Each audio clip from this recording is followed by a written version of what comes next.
Bien, chicos, buenas noches. Ahora vamos a pasar al apartado de ver lo que es la hemorragia digestivas, tanto alta y baja, la hipertensión portal y la ascitis también.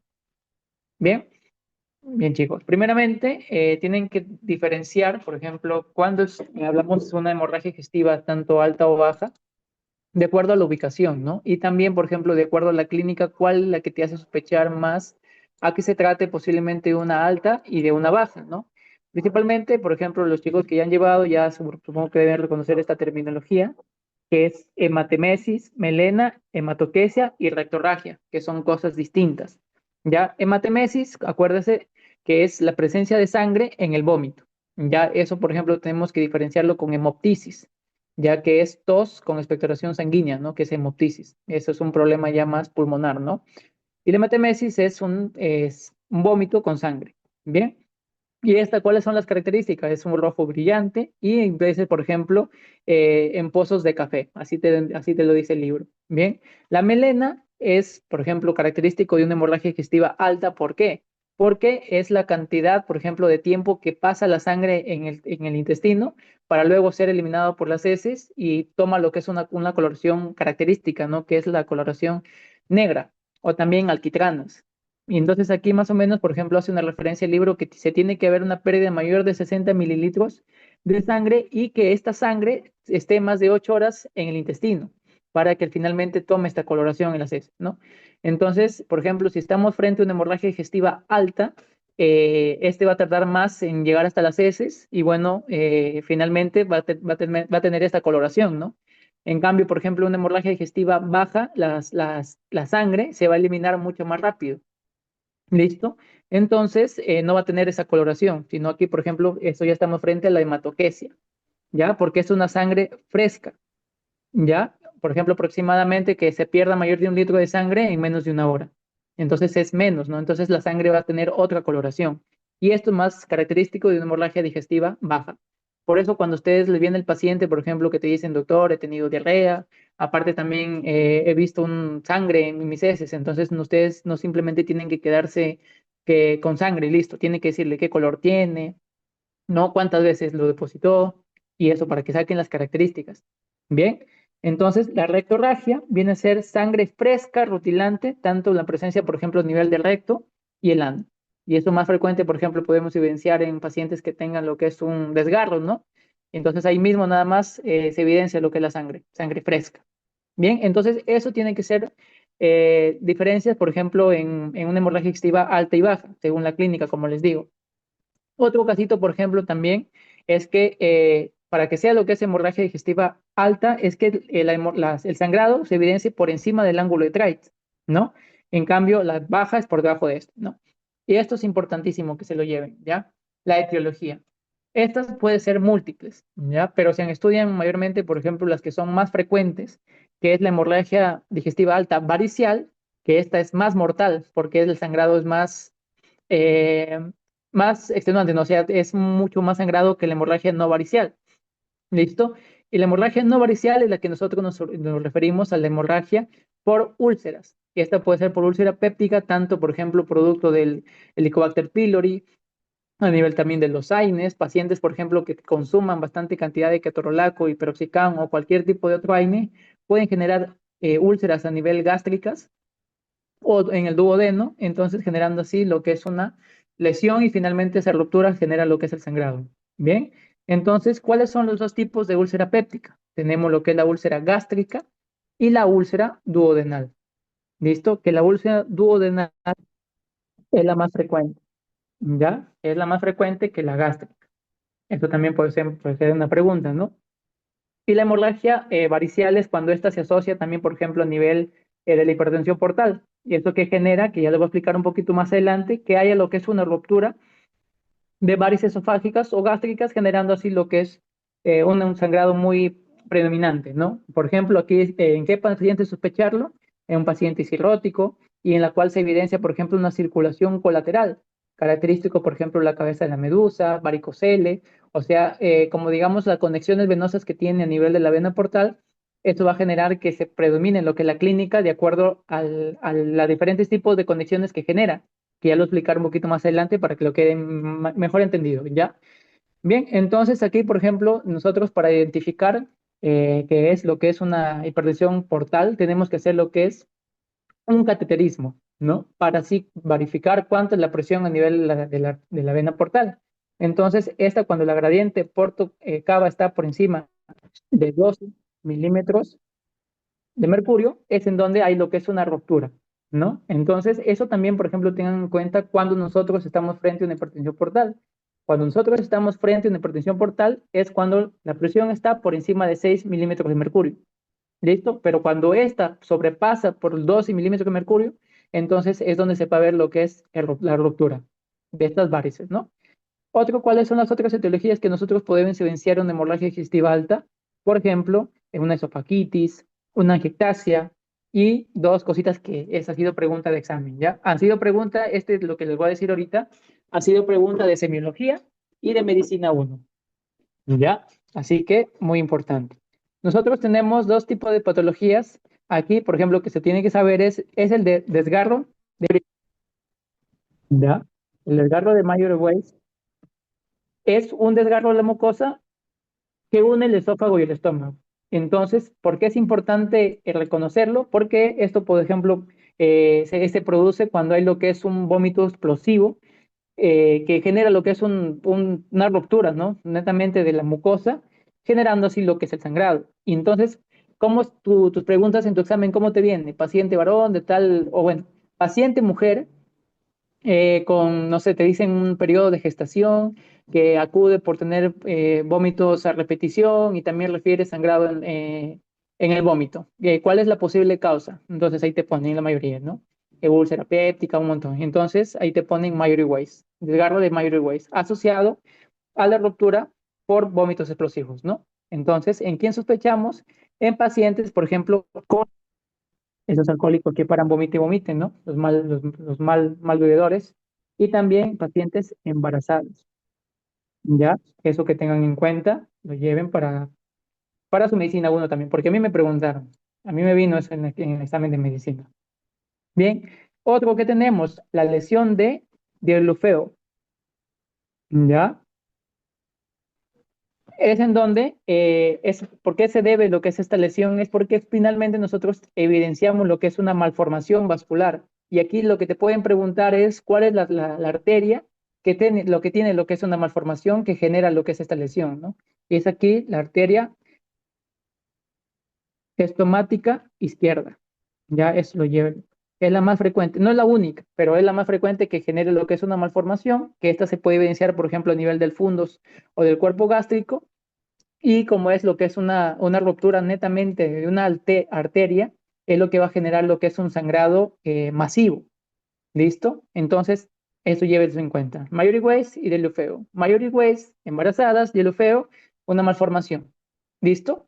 Otro también, por ejemplo, tenemos lo que son la tumoración, tenemos lo que son también, por ejemplo, epistaxis, erosiones, todo lo que es a nivel del esofágico que genere lo que es una ruptura y una lesión va a generar lo que es un sangrado, ¿no? Entonces, eso es lo más importante. Otro también tenemos, por ejemplo, las úlceras de estrés, que pueden ser preguntas fácilmente. Tenemos lo que es la úlcera de Curling, Cushing, Cameron y marginales. Aquí cuando dicen úlcera de Curling, es evidenciado, por ejemplo, en pacientes gran quemados. Úlcera de Cushing, por ejemplo, en TEC, en Cameron, hernia diafragmática. ¿Listo? Y las marginales, posanastomosis quirúrgicas. Eso que lo tengan en cuenta nada más.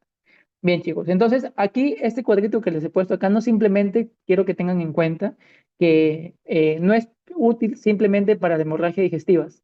¿Listo? Si ustedes, por ejemplo, cualquier hemorragia que tengan a nivel de otra parte del cuerpo, siempre se van a guiar de esta tablita que es muy importante que ustedes tengan en cuenta desde ya, porque ya la había mencionado en otros videos, que simplemente eso hace lo que es una estima de qué tanto el paciente está sangrado y qué tan grave está, ¿no? Porque no es lo mismo, por ejemplo, tratar a un paciente que simplemente ha perdido 15% del total de la sangre a un paciente que ya casi la mitad, ¿no? Casi el 50%, ya que este es obvio que va a necesitar lo que es una transfusión masiva, ¿no? Bien, entonces, ¿qué es importante que se lleven acá? Esto, chicos, tres valorcitos ya, la frecuencia cardíaca, la presión arterial y también a nivel de conciencia, más que nada. Por ejemplo, un paciente, ustedes les hago una pregunta. ¿Qué creen que se afecta principalmente cuando hay una pérdida de volumen en el cuerpo? ¿Te afecta principalmente la presión arterial o la frecuencia cardíaca? A ver, chicos, al toque cantando, para hacerlo más dinámico. ¿Qué creen que se va a afectar principalmente en una pérdida de volumen? ¿Mm? ¿Qué es la que mejor responde? ¿La diuresis? A ver por ahí. Miren, la diuresis sigue estando a 1030 milímetros.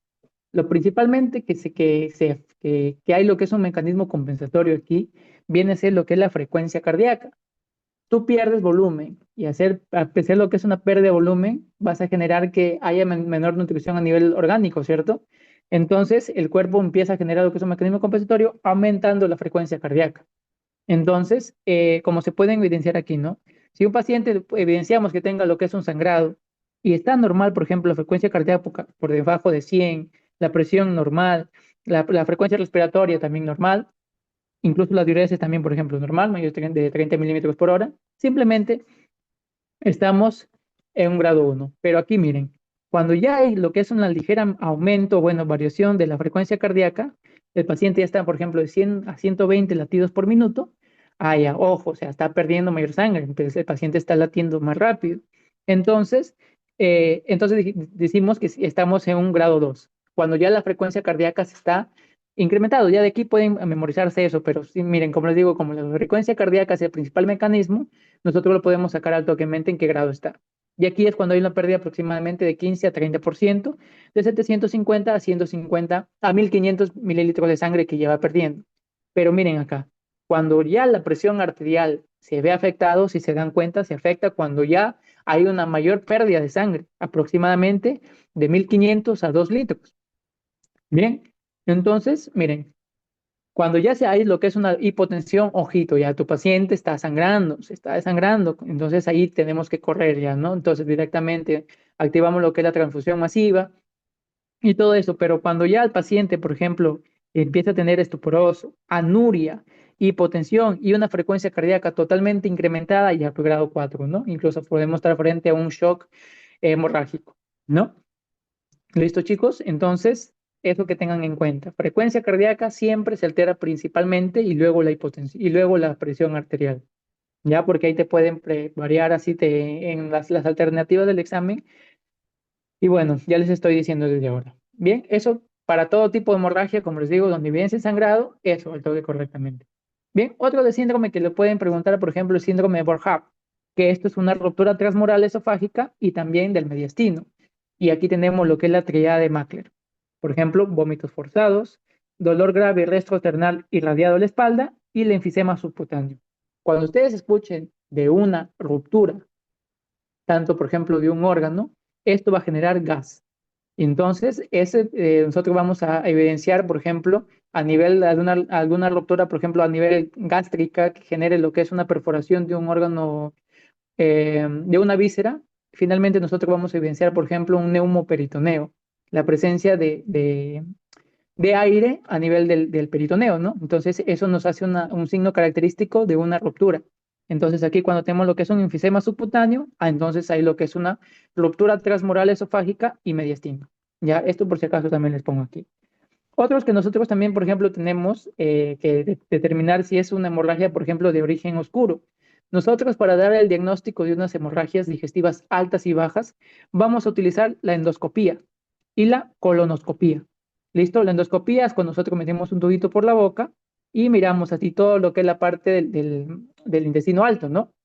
Luego, la colonoscopía es cuando se introduce lo que es este mismo tubito, pero a nivel del ano, ¿no? Entonces, cuando nosotros, pese a que nuestro paciente está sangrando, tenemos evidencia de sangrado eh, gastrointestinal y nosotros lo hacemos una endoscopía y una colonoscopía y no evidenciamos la causa, entonces estamos frente a lo que es una hemorragia de origen oscuro. ¿Listo? Y la hemorragia oculta es distinto, ya que la hemorragia oculta es que nosotros no evidenciamos a simple vista que el paciente esté sangrando, sino simplemente el paciente, por ejemplo, hay lo que es una única manifestación la que tiene es lo que es una anemia ferrofénica. ¿Listo? Por ejemplo, ¿qué nos hace pensar un paciente adulto? Eso puede ser pregunta, ¿no? Un paciente adulto, mayor de 60 años, con hemorragia oculta, ¿listo? Y anemia ferropénica, entonces nosotros principalmente pensamos en un cáncer, ¿no? Que está haciendo que se pierde sangre constantemente Y aparte, como ya les he dicho, también asociado a lo que es una anemia ferropénica. ¿Ya? Eso es totalmente distinto. Hemorragia de origen oscuro y una hemorragia oculta. Y entonces aquí nosotros, por ejemplo, podemos evidenciar, si nosotros le hacemos un Tevenon, han escuchado lo que es el test de Tevenon, que hace la presencia de sangre oculta en heces. Es un examen microscópico en que evidenciamos sangre, ¿no? O sea, microscópicamente, no macroscópicamente. Bien, chicos. Entonces, una hemorragia digestiva grave es cuando ya nosotros evidenciamos que el paciente se nos está sangrando, ¿no? Aparte tiene shock, hipotensión y como el valor más importante que es el hematocrito, ¿no? Si ustedes evidencian que el paciente está deshidratado y aparte su hematocrito está disminuido, entonces piensa, hasta demostrar lo contrario, que es una hemorragia.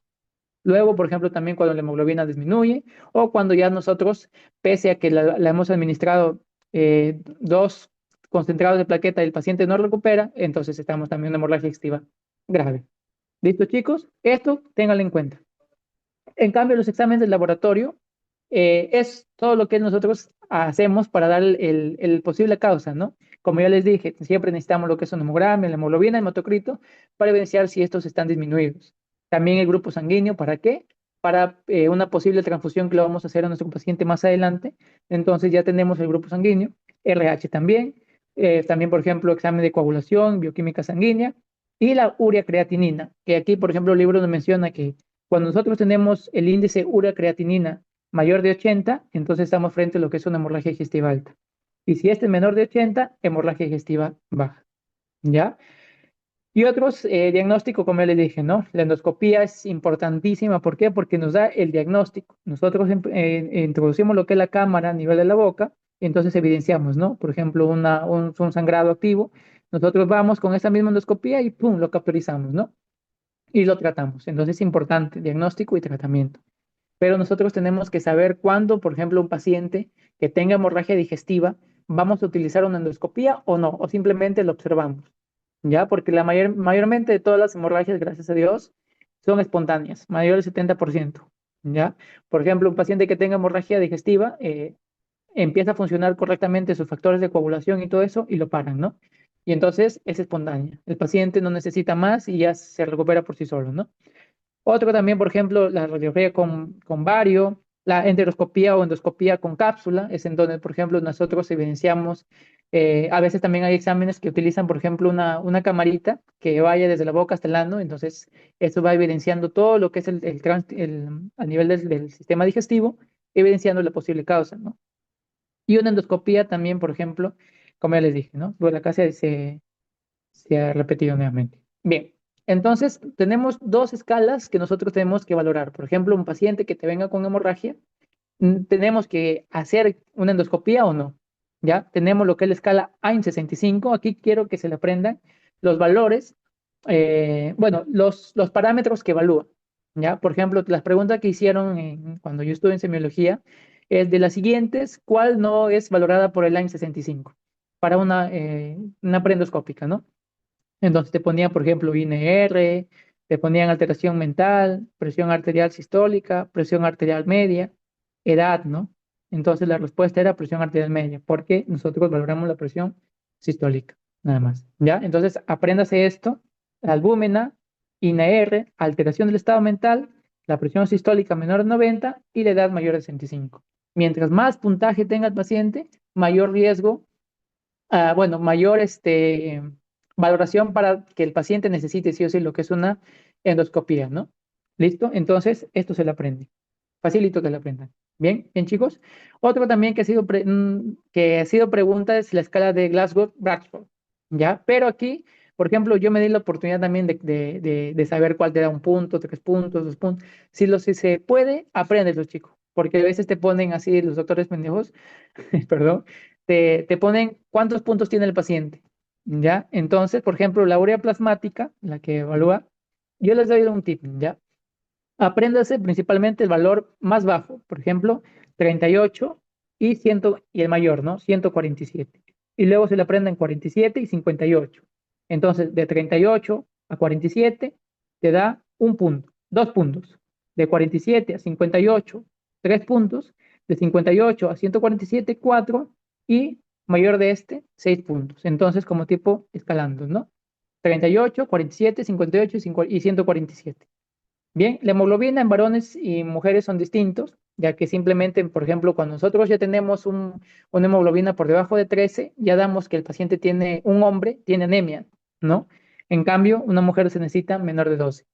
¿Listo? Entonces, en un varón se guían de 13 a 10 y una mujer de 12 a 10. Y entonces el medio que te da 3 puntos, el primero 1 y el último 6. ¿Ya?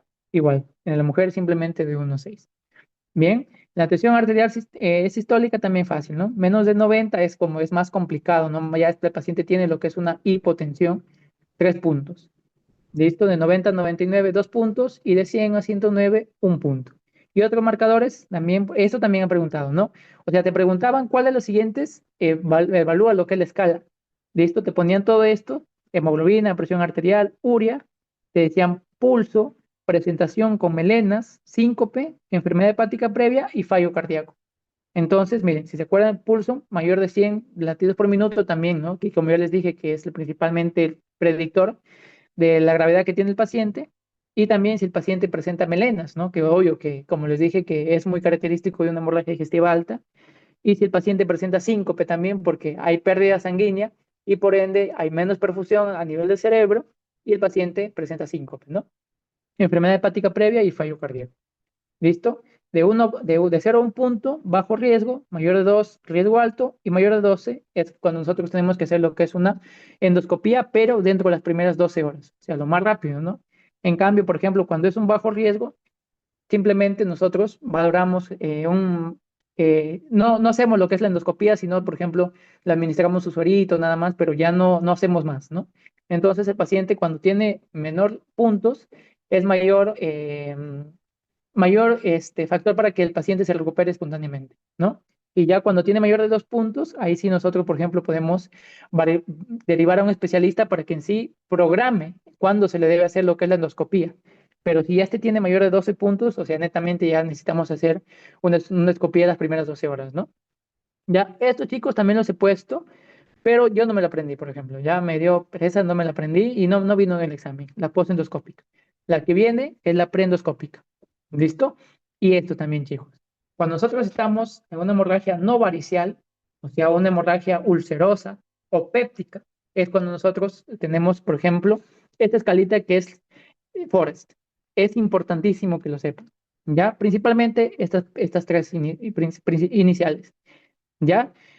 Entonces, ¿esto qué nos dice? ¿En cuál de los pacientes que tengan, según la característica de la úlcera péptica, vamos a hacer lo que es el tratamiento endoscópico? Miren, sí, sí, sí, no. ¿Ya? Principalmente, por ejemplo, el 1A, eso apréndeselo, ¿ya? Porque sí o sí es pregunta. Y después en el final me lo dicen más. La primera es cuando nosotros tenemos un sangrado en chorro, activo, si le pueden ver acá, miren en esta imagen. Aquí está lo que es la úlcera y cómo está sangrando, miren. Entonces es grado 1. Si tú no vienes y no lo tapas el huequito que es de sangrado, el paciente, miren cómo está perdiendo sangre. Entonces se va a hipotensar bien rápido. Entonces, ¿es un tratamiento endoscópico? Pues sí, porque nosotros ya le evidenciamos que está sangrando en chorro, ¿ya? Sangrado babeante. ¿Ya? Es esto, miren, cómo se lo pueden ver acá, ¿no? Que no es como así un vaso activo que pueden ver lo que es un chorro, pero se puede evidenciar lo que es la hemorragia, ¿no? Ahí adherir. En cambio, el 2A es cuando nosotros no hay presencia de hemorragia, de sangrado, pero podemos evidenciar lo que es el vasito. Y entonces esto nos hace un riesgo de que en cualquier momento, por ejemplo, una comidita o que el paciente, por ejemplo, vomite en cualquier momento, va a generar nuevamente este sangrado, porque el vaso está visible. Entonces también nosotros venimos y también lo tapamos, ¿no? Y estos son los tres principalmente para que nosotros tenemos que hacer sí o sí lo que es un tratamiento endoscópico. Ya el 2B es cuando ya tenemos un coágulo fresco adherido. Miren, el coágulo está adherido. Entonces, lo podemos esperar, ¿no? Porque el paciente no puede, vamos a ver según los factores de riesgo que tenga el paciente o si en cualquier momento puede volver a presentar la hemorragia. Por eso acá se dice considerar, ¿no? Si vamos a hacer o no el tratamiento endoscópico. Pero ya, por ejemplo, cuando nosotros evidenciamos lo que es el fondo hemático, porque hay presencia de hematina, acá, por ejemplo, ya, entonces esto ya está cicatrizado. O sea, el paciente ya, su factor de coagulación, todo ha respondido, entonces ya no necesitamos hacer lo que es un tratamiento endoscópico. Simplemente tratamiento médico y observamos, ¿no? Y peor, ¿no? Cuando nosotros evidenciamos fibrina, ya esto ya está totalmente resuelto. ¿Listo? Entonces, como les dije, las primeras son alto riesgo de recidiva y la última ya no. O sea, no hay un riesgo de recidiva. Bien, entonces, ¿cuáles son las causas principalmente de una hemorragia por úlcera péptica? Principalmente el Helicobacter pylori a nivel, ¿no?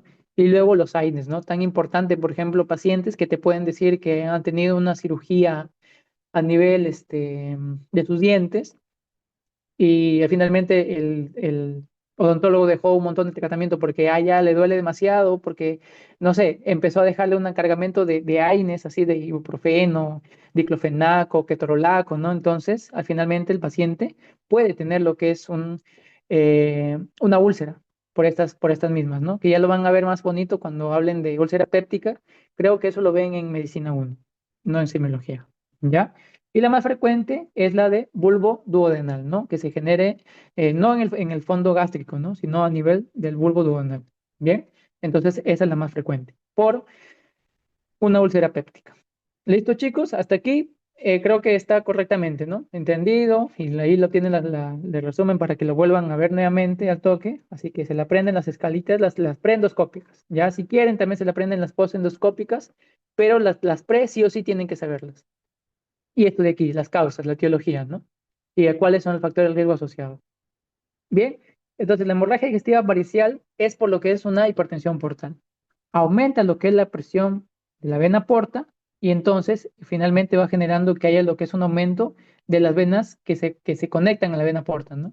Y es por eso que nosotros, por ejemplo, un paciente que tenga una hipertensión portal puede tener varices esofágicas, puede tener, por ejemplo, hemorroides, puede presentar, por ejemplo, la cabeza de medusa, que es la presencia, por ejemplo, de venas a nivel del abdomen, o también, por ejemplo, las colaterales, ¿no? Que están, o bueno, las laterales, que es una conexión que ya lo vamos a ver más adelante, de que también tiene lo que es una conexión a la vena porta, finalmente, una anastomosis, ¿no? Y es por eso que las venas también aumentan en tamaño y es por ende que lo podemos evidenciar. Ustedes saben que las venas no tienen la mayor capacidad de adaptarse a un aumento de presión como las arterias, ¿no?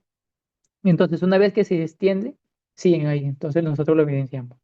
Bien, chicos, entonces, para valorar tenemos que estudiar lo que es el gradiente vena-porta y la cava inferior. Por ejemplo, lo normal es que nosotros tengamos una presión de 1 a 5, pero cuando es una preclínica, es cuando ya tenemos de 6 a 9, ¿no? O sea que el paciente tiene lo que es una hipertensión portal, pero aún no hay una evidencia clínica que lo evidencie. Bien, luego la clínica es cuando nosotros, por ejemplo, ya tenemos mayor de 10 milímetros de mercurio, cuando ya se pueden formar, por ejemplo, las varices esofágicas, y la ruptura de las varices es cuando, ya les dije, cuando esta está por encima de 12. Cuando hay la presión está por encima de 12, ya es una ruptura inminente de las varices esofágicas. Bien, entonces, cuando hablamos de una hipertensión portal, como en forma de resumen, cuando la presión está por encima de 6 milímetros de mercurio. ¿Listo? Ahora sí. Entonces, ¿por qué es importante? Bueno, ¿por qué es tan clínico o tan perjudicial lo que hay, lo que es un aumento de la vena, la presión de la vena porta? Por las múltiples complicaciones que tiene. Como ya les dije, ¿no? Una hemorragia digestiva alta, ¿por qué? Porque hay una ruptura de las varices esofágicas, una gastropatía, axitis, la principal causa, por ejemplo, axitis, encefalopatía hepática, peritonitis bacteriana espontánea y hiperesplenismo. Miren, aquí les he puesto, miren, este dibujito. Aquí tenemos todo lo que es la circulación que tiene la que es la conexión a la vena porta. Bien, entonces miren cómo finalmente conlleva lo que es a la pared abdominal. Entonces, al aumentar lo que es una presión de estas venitas, entonces a la pared abdominal lo vamos a evidenciar. Por otro lado, miren, el esplénico a nivel del vaso. Entonces, cuando hay lo que es un aumento de la presión de este mismo, afecta el vaso y es por ende que el vaso va a incrementar de tamaño, un hiperesplenismo. Bien, luego también, por ejemplo, a nivel de la circulación, a nivel de los plexos hemorroidales, también, por ejemplo, hay lo que es un aumento de este mismo, generando así, por ejemplo, el varicocele, que es un aumento de la presión a nivel del escroto, y es como ahí lo que es una inflamación de este mismo, y también del recto sigmoides, ¿no? Generando así también las hemorroides. Bien, entonces, bien chicos, aquí les he puesto un breve resumen nada más, ¿no? Las rutas colaterales de fuga que tiene. Por ejemplo, los plexos esofágicos, que son la vena ácigos, generan lo que son las varices esofágicas. Luego, la circulación fetal, o sea, la periumbilicales, es la que genera la cabeza de medusa, que ya lo vamos a evidenciar más adelante una imagen bonito. Los plexos retales, los hemorroidales superiores, la que te generan lo que son los hemorroides, y la anastomosis retroperitonales, o también la de Ritchius, ¿listo? La que te genera axitis, ¿listo? Entonces, ahí están todo lo que les dije. Bien, chicos, aquí miren. Bien, entonces aquí pueden ver, por ejemplo, lo que es la circulación colateral. La cabeza de medusa es a nivel del abdomen. Sí, no sé si han visto una imagen de la cabeza de medusa, que es a nivel del abdomen, evidenciamos lo que son las venas así dilatadas, ¿no? Entonces, a eso le denominamos la cabeza de medusa, como ya saben, que tiene bastantes serpientes, la cabecita, todo eso. Entonces, por eso se le denomina así, ¿no? Bien, por otro lado, también, por ejemplo, puede haber lo que es una afectación a nivel hepático, que les dije, generando así lo que son las ascitis. Otro también, por ejemplo, ginecomastia, la contractura de Dupuytren, muchas cosas que pueden producir lo que es eh, la hipertensión portal.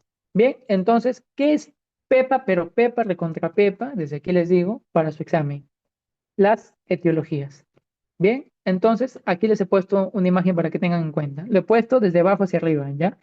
Prehepática, o sea que antes de que llegue al hígado, ¿no? ¿Listo? Hepática, cuando las causas son a nivel del hígado, y la poshepática, cuando ya esta sobrepasa el hígado. Y entonces le he puesto así desde abajo hacia arriba para que sea más fácil de que ustedes se le memoricen. ¿Ya? Entonces, ¿cómo nosotros evidenciamos cuáles son las diferentes etiologías? Por ejemplo, si nosotros tenemos lo que es una obstrucción poshepático, por ejemplo, la vena suprahepática, entonces esto por ende va a ver que hay lo que es un aumento de la presión retrógrada, ¿no? Generando así un daño. Entonces, por ende, generando aquí lo que es una hipertensión portal. Lo mismo, cuando hay lo que es una presión aumentada aquí, o bueno, prehepático, ¿no? También va a aumentar lo que es la presión y por ende una hipertensión portal. Lo mismo, que haya lo que es una resistencia aumentada aquí a nivel de los sinusoides hepáticos, aumenta la presión, entonces también hay un factor de riesgo que produce lo que es una hipertensión portal.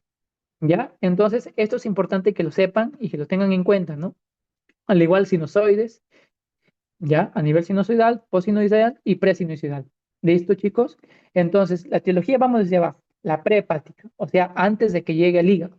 Tenemos, por ejemplo, todo lo que haya lo que es una afectación a nivel de la vena porta. Por ejemplo, una trombosis de la vena porta. Entonces, esta finalmente te llega a lo que es una hipertensión portal.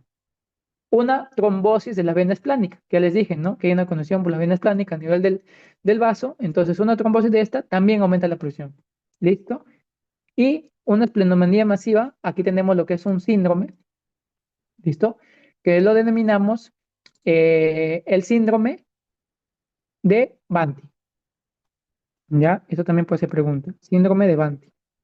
Cuando hay lo que es una esplenomegalia masiva y esta misma esplenomegalia masiva genera lo que es una hipertensión portal. Entonces, esto estamos frente al síndrome de Banti. Bien, esto facilito que se le aprenda. Todo debajo de la vena del hígado, ¿no? La vena porta, vena esplánica y una afectación netamente del vaso. ¿Listo? Hasta aquí todo normal. Bien, luego tenemos a nivel hepático, ya un poquito más arriba. Y aquí donde nosotros lo vamos a adivinar de la posinocidal, sinocidal y presinocidal. Pero estamos ya en el hígado. Bien, entonces, ¿cuáles son los diferentes tipos de etiologías que generen, por ejemplo, una posinocidal, sinocidal y presinocidal? Porque si te preguntan en el examen, de cuál es la etiología que puede producir lo que es una hipertensión portal sinusoidal, te lo dicen. Entonces te ponen, por ejemplo, síndrome de Bucher, pericarditis constrictiva, por ejemplo, también síndrome de Banti, cirrosis. Entonces, la respuesta aquí es cirrosis, ¿no? Entonces vamos a llenarlo poquito a poquito. ¿Listo? Desde la presión inicial, como les dije, siempre desde abajo. Así lo aprendí yo, más fácil. ¿Ya? Entonces, la presión inicial, por ejemplo, tenemos aquí cuando hay lo que es una enfermedad hepática poliquística en el adulta, la fibrosis hepática congénita y también lo más importante aquí, por ejemplo, una esquistosomosis. Es un parásito, ¿no? Que esto también te puede generar, como ven, una presión, una hipertensión portal. A nivel sinusoidal, tenemos todo el tipo de cirrosis. ¿ya? Ya les dije también. ¿Cuál de, por ejemplo, la cirrosis, la colangitis biliar primaria, hepatitis alcohólica, hepatitis viral? Y esta es nosotros, por ejemplo, la colangitis biliar primaria, lo que nosotros denominamos la cirrosis biliar primaria. ¿Listo? Y la postsinocidal es la que nosotros lo produce, por ejemplo, el síndrome veno-oclusivo. ¿Ya? Es, por ejemplo, cuando hay lo que es una obstrucción sinocidal hepática. ¿Ya? Aquí les he puesto, por ejemplo, para que lo tengan en cuenta y eso sí ha sido pregunta de examen. Ya yo les digo, porque se repite un montón de veces en semiología, este cuadrito de acá. Así que yo lo tengo como estándar alto aquí para semio, porque se repite.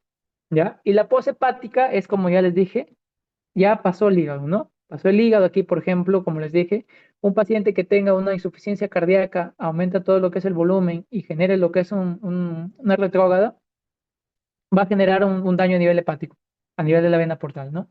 Entonces, como les dije, toda patología que estén por delante del hígado, por ejemplo, a nivel cardíaco, a nivel de la vena cava inferior, también te va a producir lo que es una hipertensión portal. Entonces, por ejemplo, acá tenemos la más importante aquí, que no sé si en un momento la han escuchado, es el síndrome de Buchiari. ¿Ya? El síndrome de Buchiari. El síndrome de Buchiari es una etiología posthepática. Otro, por ejemplo, cuando hay lo que es una trombosis o malformaciones de la vena cava inferior, te va a producir también lo que es una hipertensión portal. Y otro también, como ya les dije, las causas cardíacas. Por ejemplo, una miocardiopatía restrictiva, pericarditis constrictiva, insuficiencia cardíaca congestiva y la valvulopatía tricuspidia, ¿no? Que esto genera también que haya lo que es una retención de líquidos y por ende una retrógrada, ¿ya? Entonces, chicos, lo único que se le aprendan aquí es la hepática, ¿no? La hepática postsinocidal, sinusoidal y presinocidal, lo más difícil. Luego, esta es lo más facilito, ¿no? Que es abajo, vena porta y vena esplénica, y arriba, vena cava y corazón, ¿no? Entonces, para que le resumen más rápido. Y aquí son todas las otras tipos de patologías que también les he puesto, que lo tengan en cuenta. Ya se lo saqué de la diapositiva del doctor. Bien, chicos, entonces, ¿cuál es la clínica de una hipertensión portal? ¿Listo? Nosotros, por ejemplo, vamos a tener una clínica de laboratorio de colestasis. No sé si ustedes estuvieran en mi clase de todo lo que es la patología biliar, entonces ya les dije, ¿no? Aumenta la bilirrubina directa, aumenta las sales biliares, fosfatasa, la gamma glutaminyl transferasa, y por ende también, por ejemplo, como hay lo que es un aumento de la bilirrubina, hay lo que es una ictericia. Si aumenta también la bilirrubina, prurito, coluria, acolia, también les expliqué cuando hay lo que es una obstrucción, ¿no? Arañas vasculares, telangiectasias, ginecomastia, contractura de Dupuytren y la palma hepática, ¿no? Que es una coloración tipo amarillenta de la palma. ¿Sí? Y el síndrome hepatorrenal es cuando hay lo que es una afectación a nivel renal, por ejemplo, por una contracción de vasos intrarrenales, por esta misma eh, presión de la porta, por esta misma hipertensión portal, entonces eso te genera lo que es un AQI, ¿no? Un AQI y por ende síndrome hepatorrenal, o sea que hay una afectación a nivel de una disfunción hepática y también disfunción renal. ¿Listo? Entonces, hasta ahí, aquí también, por ejemplo, alguna afectación que tenga a nivel hepático, por ejemplo, una cirrosis, que te va a producir lo que es una hipertensión portal, por lo que es un aumento de la presión a nivel sinusoidal, ¿no? Entonces, aquí les he puesto. El paciente puede cursar, por ejemplo, con encefalopatía hepática, hipertrofia parotidiana, ginecomastia, este es lo que les dije, ¿no? La cabeza de la medusa. Como les dije, no sé si han visto alguna vez, yo lo sé, la medusa por Godard, ¿listo? Y también los laterales, ¿no? Axitis, como ya les dije, también va a producir lo que es axitis, ¿listo? Pérdida del pelo corporal, xantomas, y la contractura de Dupuytren, que les dije, es una afectación indolora que provoca que uno o más de dedos se flexionen hacia la palma de la mano y se asemejen a una garra, ¿ya? Eso también les he puesto su característica. Y las uñas de Terry, también característico de una insuficiente, bueno, una falla hepática, ¿no? Bien, chicos. Entonces, esto, por ejemplo, de ascitis, es importante que lo sepan porque no sé si han hecho también su ICODEM de ascitis y algunos o no, porque el tema de ascitis no sé si la han cambiado. Ya es como nosotros abordamos lo que es una ascitis. Ustedes ya han visto las maniobras, ¿no? De la onda cística, nosotros cómo palpamos, cómo evidenciamos que el paciente esté distendido su abdomen y descartamos otras patologías, ¿no? Si bien sabemos que la más importante, el diagnóstico para identificar una ascitis es la ecografía, porque esta es la que nosotros evidenciamos el líquido, ¿no? Listo, entonces, ¿cómo se da? nosotros vamos a sospechar, o bueno, evidenciamos que el paciente tiene ascitis, o sea, está distendido el abdomen. Bien, o nosotros sospechamos lo que es una peritonitis bacteriana espontánea. ¿Listo? Entonces, nosotros, ¿cómo vamos a hacer el diagnóstico de la ascitis? Porque bien saben que la ascitis no es la única causa que la produce la hipertensión portal. No, la ascitis también puede tener muchos tipos de patologías. Por ejemplo, a nivel de un cáncer, de una ascitis, por ejemplo, pancreática, una ascitis tuberculosa o un síndrome nefrótico que haya lo que es una pérdida de la presión oncótica y genera así lo que es la extravasación de líquido en el abdomen, ¿no? ¿Listo, chicos? O también, por ejemplo, con una paciente que tenga una insuficiencia cardíaca congestiva, que haya lo que es un acúmulo de líquidos, también va a producir lo que es una ascitis. Y entonces, netamente, quiero que se la parten, que no estamos frente a una hipertensión portal aquí. O sea, como el tema distinto, ¿no? O sea, no de una hemorragia digestiva ni hipertensión portal, simplemente de una ascitis. Bien, porque las etiologías son múltiples. Entonces, te viene un paciente con distensión abdominal. ¿Listo? Y ya evidencias líquido, ya está, ya tienes que es ascitis. Entonces nosotros vamos a hacer principalmente una punción, una paracentesis diagnóstica. Esto vamos a sacar lo que es el SAG, ¿ya? Paracentesis diagnóstica que nosotros linkamos el abdomen, bueno, una parte para extraer lo que es el parte del líquido y vamos a hacer el SAG. ¿Qué es el SAG? Vamos a medir tanto lo que es la albúmina sérica del paciente menos el albúmina del líquido de la citis. ¿Listo? O sea, nosotros vamos a sacar cuánta albúmina tiene el paciente en la sangre principalmente, ¿ya? Es un examen aparte de la punción. Y también la albúmina en el líquido acítico. ¿Listo? Entonces, por ejemplo, la albúmina a nivel sanguíneo tiene 3,5 y este 1,5, entonces lo restas, ¿ya? Y entonces nosotros vamos a tener dos tipos de valores. Si esto, la albúmina sérica, menos el albúmina del líquido acítico, está por encima de 1,5 gramos por decilitro, entonces el diagnóstico es de una hipertensión portal. Estos valores aprenden, ¿ya? Mayor de 1,1, hipertensión portal. Menor de 1,1, no hipertensión portal. Entonces, ¿ya? Una vez que nosotros evidenciamos que es una hipertensión portal, vamos a sacar las proteínas totales. ¿Listo? Si nosotros tenemos las proteínas totales mayor de 2,5 gramos por decilitro, entonces, ¿cuál es la etiología? Insuficiencia cardíaca, pericarditis constrictiva, la fase inicial del síndrome de Buchiari y la obstrucción de la vena cava inferior. ¿Ya? Como les dije, post-hepático, ¿no? Para facilitarlos. ¿Listo? Y una proteína total que esté por debajo de 2,5 gramos por decilitro, entonces la causa es la cirrosis. O también, por ejemplo, la fase tardía del síndrome de Buchiari y la metástasis en el hígado. Que, como les dije, la citis puede tener múltiples patologías.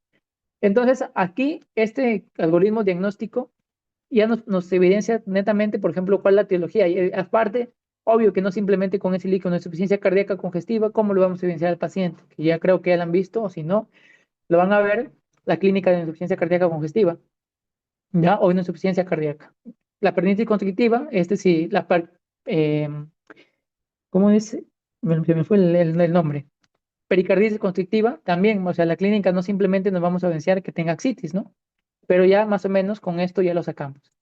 Bien, entonces si el SAG está por menos de 1,1, no hay hipertensión portal. Entonces, ¿qué queda ahorita? Vamos a hacer otros exámenes de líquido ascítico. Vamos a sacar, por ejemplo, un examen citológico en donde nosotros podemos evidenciar lo que es una carcinomatosis peritoneal y neoplasias.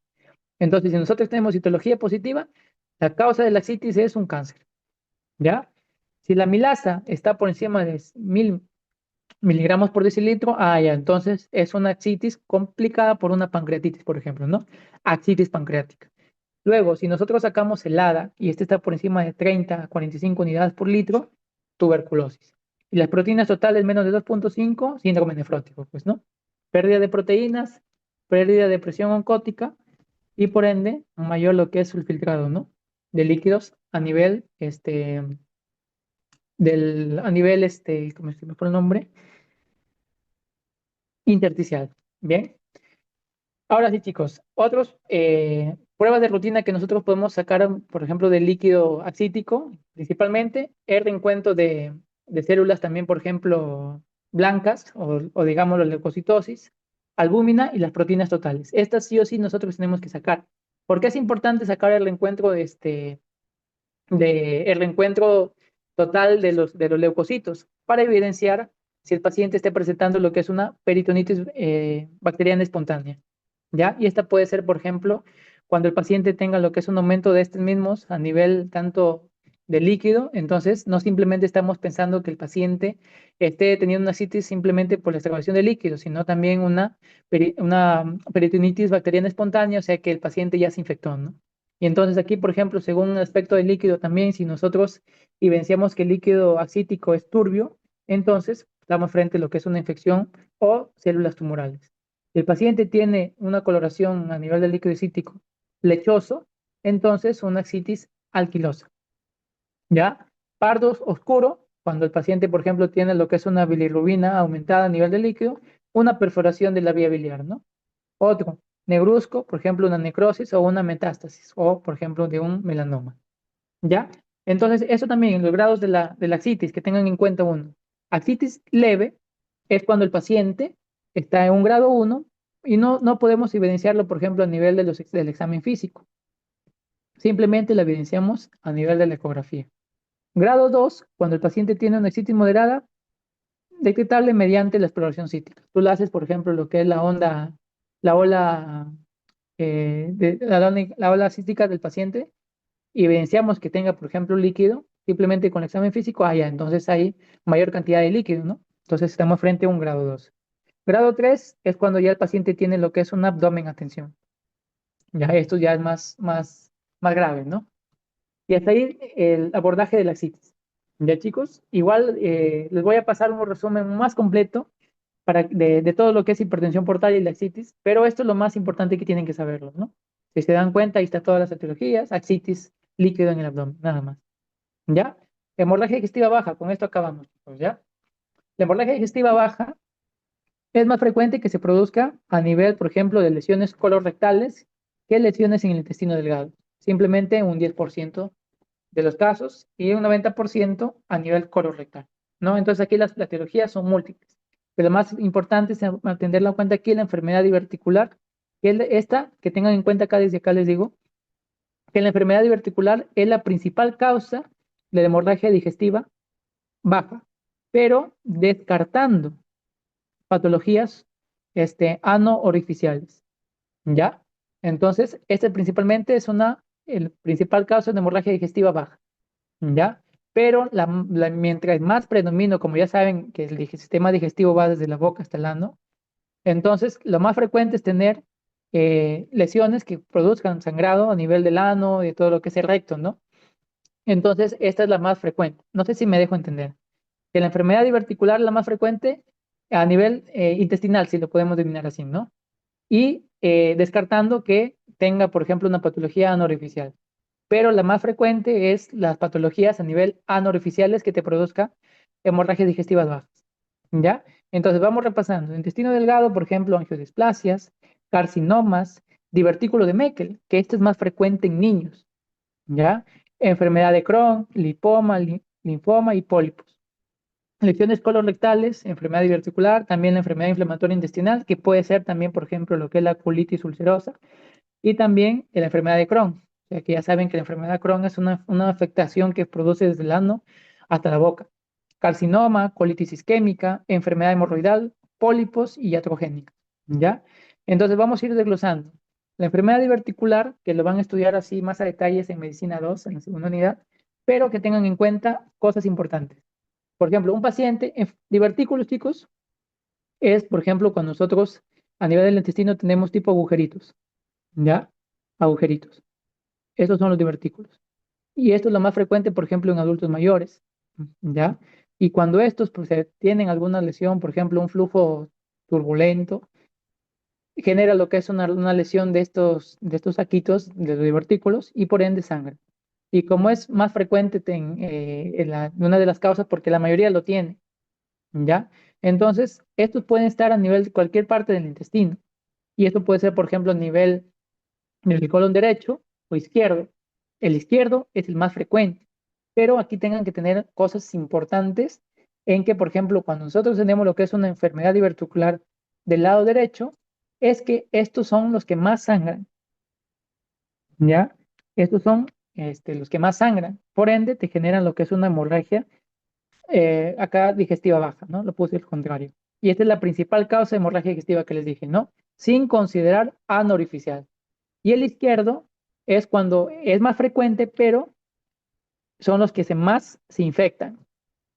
O sea, son los que te van a dar la clínica de una diverticulitis. Diverticulitis es cuando hay lo que es una inflamación, ¿no?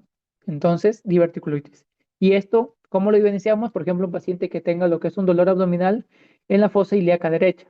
Nosotros podemos decir, por ejemplo, una apendicitis izquierda, ¿no?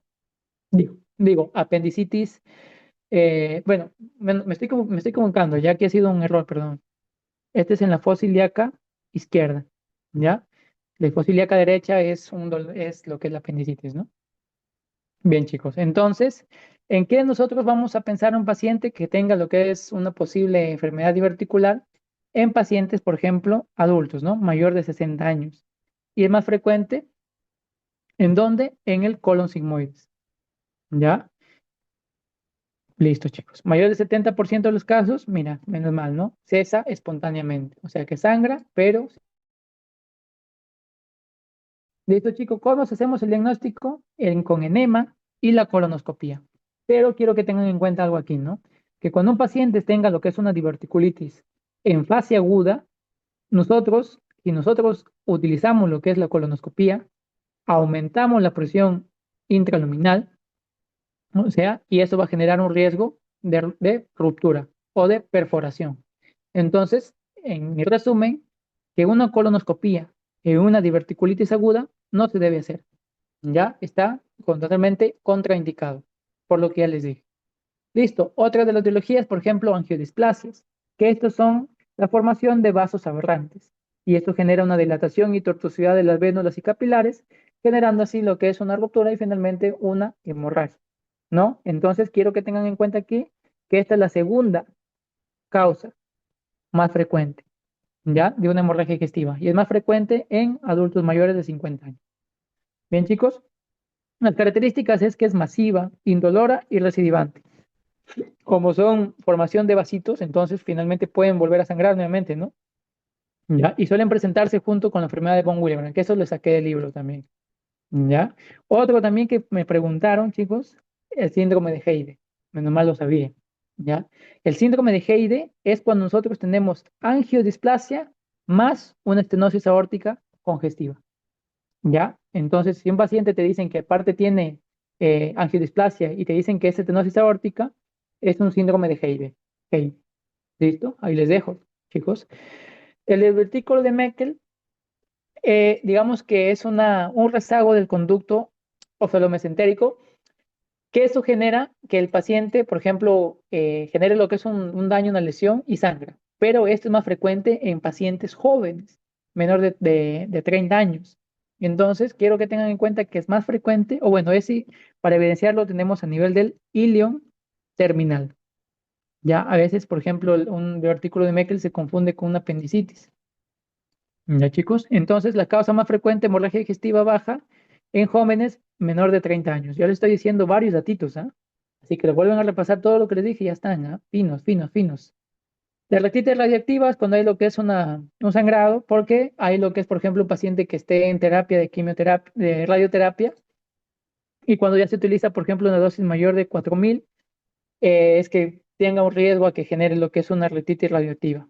Otro, el cáncer colorectal en pacientes, por ejemplo, ¿en quiénes sospechan un paciente con un cáncer colorectal? En pacientes, como les dije, mayores de 60 años, edad avanzada, y un síndrome constitucional, o sea, que el paciente empieza a tener pérdida de peso, ¿no? Y también sangre oculta en heces, como les dije, porque es característico cuando se ve lo que es un sangrado oscuro, ¿no? ¿Ya? Bien, chicos. Entonces, cuando ustedes tienen un cáncer del lado derecho, es igualito como les dije, ¿no? El lado derecho es el que más anemiza. ¿Ya? Eso pues se pregunta. Y el lado izquierdo es el que se obstruye, ¿ya? Genera lo que es una obstrucción intestinal, ¿ya? Cuando ustedes tienen un cáncer derecho, es el que te produce mayor anemia. ¿Cuál tipo de anemia? Anemia ferropénica. Como yo le dije, una hemorragia de origen oscuro. Y cuando tienen un cáncer colorectal del lado izquierdo, es el que más se obstruye, generando así lo que es una obstrucción intestinal. Entonces, ¿cuál es el tratamiento? Resecarlo, ¿no? pero como ya sabemos que nosotros tenemos que estadificarlo, si es resecable o no, entonces, si no se puede, nosotros es lo que hacemos lo que es la colostomía. O sea que sacamos lo que es no sé si ustedes han visto que se ponen bolsitas a nivel del abdomen y por ahí hacen las personas, es porque nosotros tenemos lo que es una obstrucción intestinal, pero no podemos sacarlo, ¿no? O sea, no podemos reseccionarlo. Bien, chicos. Otro, colitis isquémica. Esto también ha sido pregunta de examen. No les estoy mintiendo, ¿eh? Ha sido pregunta de examen, porque te dicen paciente varón de 65 años que actualmente toma la aspirina porque tiene una arritmia cardíaca, por ejemplo, fibrilación auricular mayor de 5 años, acude presentando hemorragia digestiva baja más dolor abdominal. ¿Cuál es la posible causa? Una colitis isquémica, que les venga un paciente anciano y un factor de riesgo cardiovascular, por ejemplo, una arritmia, ¿no? Que esta arritmia te genera un trombo y este trombo se va a nivel, por ejemplo, abdominal y genera así lo que es una isquemia, ¿no? Y por ende, dolor abdominal. Chicos, acuérdate de mí, si les viene la pregunta, ahí está, colitis isquémica. ¿Listo? Enfermedad inflamatoria intestinal, tenemos dos que ya lo van a estudiar más bonito en medicina uno o ya la han visto, por ejemplo, lo que es la colitis ulcerosa y la enfermedad de Crohn, ¿no? Entonces, para que tengan en cuenta de una vez, por ejemplo, la colitis ulcerosa es una lesión continua, ¿ya? Por ejemplo, aquí les voy a hacer el tubo digestivo, ¿ya? Para que les sean. Este es un intestino, ¿listo? La colitis ulcerosa te genera una lesión así, continua, ¿ya? Todo lo que es la circunferencia del intestino. ¿Listo? En cambio, la enfermedad de Crohn es más en parches. ¿Ya? Ahorita les dibujo así. Tenemos, por ejemplo, acá, acá, acá, acá, acá, pero no continuo, no circunferencial como es la colitis ulcerosa. Ya que les he dicho un dato para que tengan en cuenta y lo diferencien. Y que la enfermedad de Crohn es la lesión, bueno, una enfermedad inflamatoria que se produce desde la boca hasta el ano. O sea, en todo lo que es el esófago, por ejemplo, gástrico, intestino delgado, colon, van a tener formación de úlceras, ¿ya? En cualquiera de estas partes. ¿Listo? Pero que tengan en cuenta que es más frecuente que en las lesiones, por ejemplo, a nivel de la colitis ulcerosa, es a nivel del recto sigmoides, ¿ya? En cambio, la enfermedad de Crohn va desde boca al ano. ¿Listo? Ahí está. Listo, chicos. Continuamos. Tuberculosis gastrointestinal, cuando sospechamos, cuando el paciente tenga una zona endémica, ¿no? Paciente que está preso y actualmente tiene pérdida de peso, toda la característica de tuberculosis, no sé si la han visto. Antecedentes también, como ya les dije, y la clínica igual la enfermedad inflamatoria intestinal, ¿no? Porque la tuberculosis te puede producir lo que es una EI, ¿ya? Los pólipos también, pólipos a diferencia de los divertículos, es que son así, formaciones sí, salientes en la luz intestinal, ¿no? Estos pólipos, así son los pólipos. Entonces, cuando estos tienen, por ejemplo, una lesión, sangran, ¿no? ¿Listo? Y esto puede ser tanto, por ejemplo, pólipos neoplásicos y no neoplásicos. Y esto que te produce, como les dije, anemia microcítica hipercrómica, la ferropénica, ¿por qué? Porque también sangran, ¿no? Otros chicos, directamente, por ejemplo, ano artificial, hemorroides. Es la causa más frecuente de hemorragia digestiva baja, como ya les dije, ¿no? Esta puede ser internas y externas. Más frecuente, por ejemplo, nosotros a nivel interno y tenemos que valorar según el grado del paciente, según los hemorroides. Bueno, para que tengan en cuenta, por ejemplo, no sé si han visto alguna vez han hecho como tipo un juguetito en las fiestas en donde este es arrugadito, ¿ya? Y ustedes lo soplan y se estira y cuando dejan de soplar, nuevamente vuelve y se arruga, ¿ya? Entonces, ¿para qué les he dicho ese ejemplito? Porque aquí, de acuerdo a esto, son los grados que nosotros vamos a valorar de la hemorroides, ¿ya? Si nosotros, por ejemplo, el paciente tiene rectorragia, que es diferente, ya les dije, a metoquesia, ¿no? Rectorragia, o sea que el paciente tiene sangre viva en las heces, pero nosotros no evidenciamos, por ejemplo, a simple vista, eh, hemorroides a nivel del ano, ¿no? Entonces, esto, por ejemplo, cuando es lo que es una protrusión a nivel del canal anal, o sea, más internas, ¿no? Y no son visibles. Entonces, eso simplemente es un grado 1, ¿listo? En cambio, el grado 2 es cuando estas mismas, por ejemplo, le dices, a ver, tose o puje al paciente. Entonces, cuando él puja, ¡pum!, sale la hemorroides, ¿no? sale, pero cuando deja de pujar, nuevamente vuelve. ¿Listo? Como les dije, ¿no? Pum, eso es lo que les dije y vuelve. Este es el grado 2. Pero el grado 3 es cuando ustedes le dicen al paciente, puje. Estas prolapsan, salen, las hemorroides, y se quedan ahí. Entonces tú tienes que hacer con el dedo, introducirlas nuevamente. Pero si se introduce, cuando tú lo pones el dedo, lo metes y se queda dentro, allá, entonces este es grado 3. Pero si tú metes el dedo cuando estos se quedaron afuera y no puedes introducirlo, ya es grado 4. O sea, no son reductibles y esta simplemente, por ejemplo, cuando nosotros lo podemos evidenciar afuera. Y esta es la que finalmente tienen el riesgo a estrangulación, ¿no? Que finalmente te generen lo que es una necrosis esta misma, generando un dolor pero insoportable, ¿no? Entonces, esos son los diferentes tipos de grados del paciente, de reductibles. Recuérdese, médico que no mete el dedo, médico que mete la pata. ¿Listo, chicos? Bien. La fisura anal es un sangrado sin masa palpable. Simplemente, por ejemplo, tenemos a nivel del ano, ¿no? Un desgarrito, ¿sí? Como tú lo puedes evidenciar, sangrado vivo aquí. Entonces, aquí no se les ocurra hacer lo que es el tacto rectal. Ya simplemente observamos y el tratamiento, ¿cuál es? Es un médico de higiene, por ejemplo, dice al paciente que cuidadito se ponga hielo, por ejemplo, simplemente que se haga baños de agua maría, de baños térmicos, por ejemplo, que pongan la colita en agua caliente y así, y simplemente un manejo, también lo puedes dar una cremita, pero más que nada simplemente observable, ¿no? La fisura anal. ¿Y esto por qué lo identificamos? Que el paciente tiene lo que es una defecación dolorosa, obvio, pues porque tiene una herida ahí en el anuel. Bien, chicos, y las varices rectales es como ya les dije, ¿no? Asociado a lo que es la hipertensión portal. ¿Listo? Entonces, ya está todo evidenciado en la clínica. El diagnóstico, principalmente, como ya les dije, colonoscopía. ¿Ya? Ese es 85% de efectividad para el diagnóstico y el tratamiento. ¿Ya? Pero nosotros principalmente tenemos que purgarle al paciente, ¿no? Hacerle que evacúe totalmente todo lo que son el contenido de las heces, utilizando el polindilglicol, ¿no? ¿Listo? Otro también, por ejemplo, angiografía. ¿Listo? Porque cuando nosotros no podemos evidenciar el sangrado por una colonoscopía, nosotros podemos hacer lo que es una angiografía que es muy, muy buena, ¿no?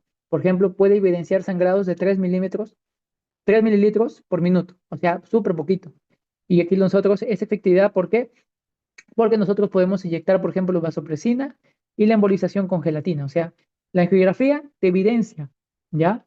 Te evidencia dónde está el sangrado. Acá, por ejemplo, sangrado.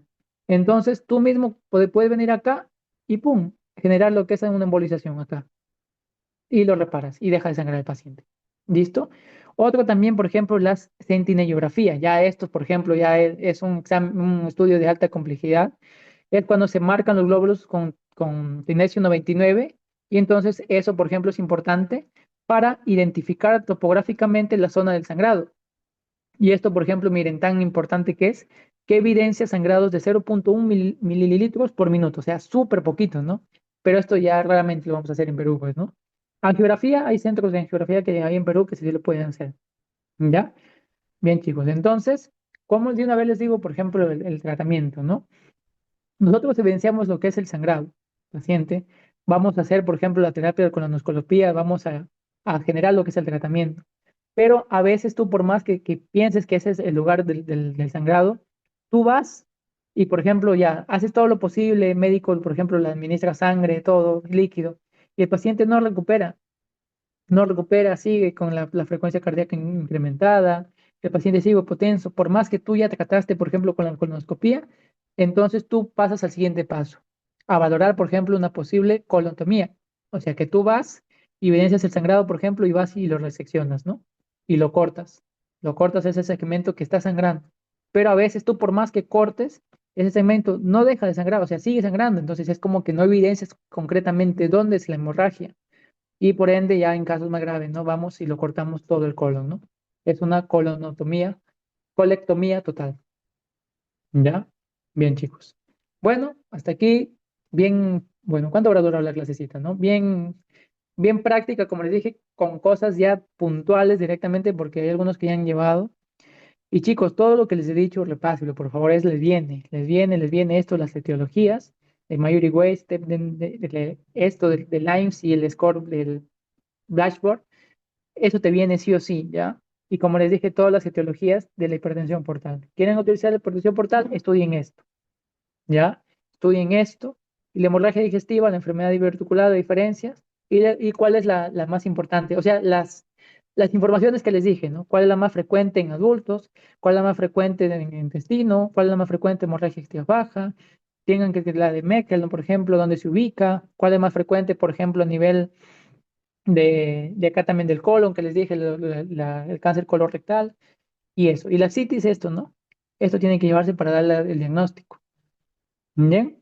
Y esto, pues obvio, esta es pregunta fijo. Te dicen, paciente que se evidencia en endoscopía, un sangrado con el coágulo fresco adherido, ¿en qué grado estamos?